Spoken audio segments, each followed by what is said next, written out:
The body of a man was found with gunshot wounds at the entrance to the Clarkstown community of the New Green Road in Manchester this morning. Relatives identify him as Neville Chambers, better known as Jabby, of the nearby Battersea community. A resident said he heard gunshots about 5 o'clock this morning. The body was found an hour later. A cousin of the deceased explained that Mr. Chambers was not a troublemaker.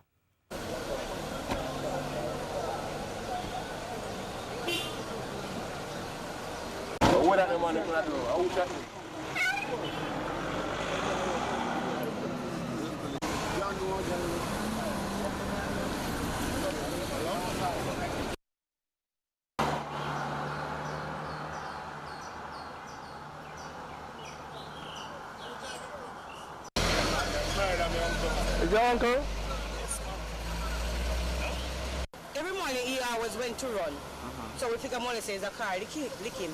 But when I realized that it's gunshot, we don't know who did it. But if I remain, he wasn't here for a while, went away, come back and into his farming. So I don't know who could have just do cruel, who could have just been like that.